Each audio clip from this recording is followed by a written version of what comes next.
Oh, there you go. Yeah, I was just on the phone with my brother Eddie. Ed, he said how maybe later this week, if I can get a day off from the supermarket, and I think I can. Uh, he said he might want to go with me to see maybe. Well, he and his wife and Sandy and me. He thought maybe we'd ought to get together and perhaps go see the Bob Dylan movie that's out. I My hands up for that. I'd like to go see it.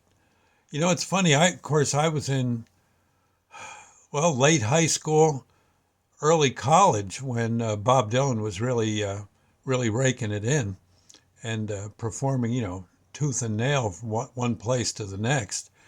Uh, and he wasn't having to travel in boxcars anymore, that's for sure. Yeah, things were going pretty good. And almost every guy, when I was in late high school, early college, uh, almost every guy had to get himself an acoustic guitar and start figuring out the chords and then come up with some gut wrenching folk song to sing for the at the coffee house. There were so many coffee houses, which is fine with me. I like coffee. Sometimes the coffee houses, sometimes the songs weren't that good, but then other times they were surprisingly good. People did okay. They might sing an old standard, something that was popular, a Peter, Paul, and Mary kind of thing,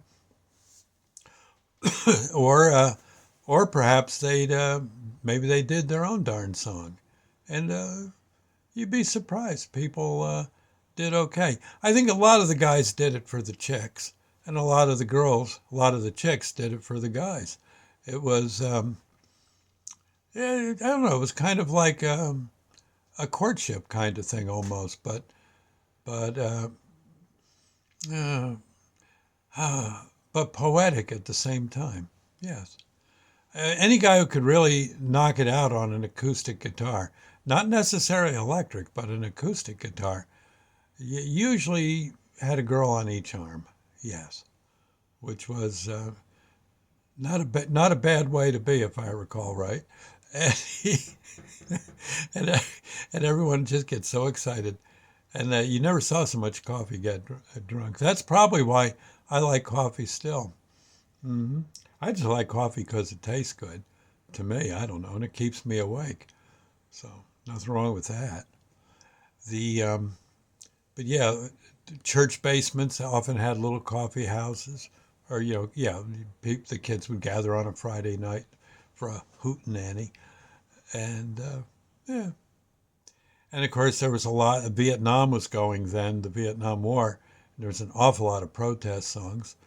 It was interesting times. And then of course the kids who were in the service or in the ROTC, Reserve Officers Training. I don't know what the C would stand for. I want to say corporation, but that's not right. But who were in again learning to perhaps go into the military after college. They didn't necessarily like the coffee houses necessarily. Um, if they went, they didn't certainly didn't go in uniform. But it was very interesting times. Interesting times. Uh, and I lived through it. Yeah, managed to make it through in relatively one piece. And I remember, in fact, my first wife Molly used to sing in coffee houses. I didn't know her then, but yeah, she did a little bit, a little bit. And there was always someone strumming a guitar somewhere. Yeah, it's kind of cool. It had to be there, I suppose, but it, those were pretty good days. You get right down to it. A lot of thinking. Yeah, I guess. And whew, and always someone with a better plan. It seemed. Yeah. Yeah. What are you going to do? I guess they're all grandparents. Gosh, them that lived. Yeah, are probably. got grandchildren, maybe great grandchildren by now. Some of them. So, and well, hopefully they're married to the same hot chick they were dating back at the coffee house, or trying to date back at the coffee house. Let's put it that way. Anyway, I'll see you later. Peace. We'll see you now. God bless.